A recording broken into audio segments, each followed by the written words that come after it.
Bourama Doumbia est un entrepreneur malien pas comme les autres.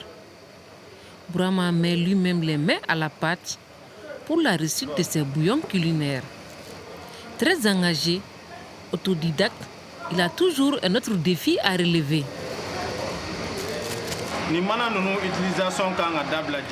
Conformément aux dispositions réglementaires, l'utilisation des sachets plastiques sera interdite en janvier 2015. C'est pourquoi nous sommes en train de tout faire pour respecter cette date butoir. Janvier 2015. Bientôt, il doit convaincre ses clients du nouveau emballage d'aluminium.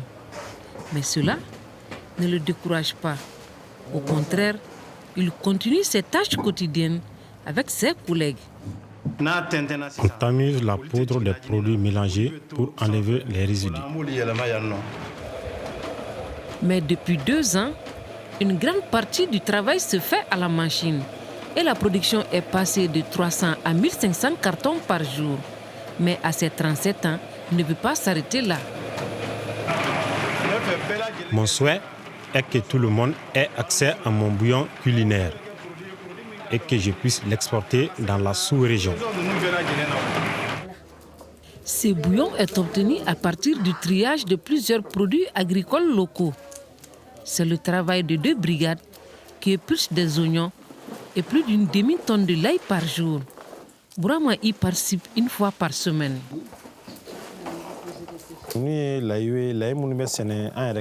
Nous utilisons l'ail cultivé ici au Mali et nous l'achetons avec les commerçants ou les groupements de jeunes dans les campagnes. Parmi les employés, Adjaratou Diarra, elle dirige cette unité. En dépit du travail pénible, elle apprécie son boulot. Bourama est un bon collaborateur parce qu'il respecte ses employés.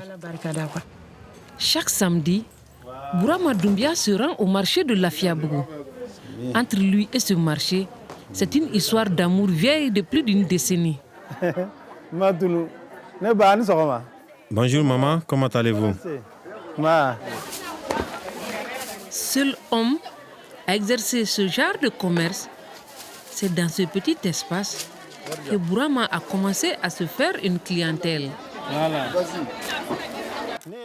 C'est la première table avec laquelle j'ai commencé mon activité. Je vendais des condiments pendant 12 ans.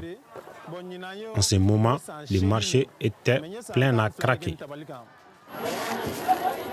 Peu importe le succès, Bourama aime toujours ce boulot. Surtout au marché de Lafiabougou, où tout a commencé pour lui.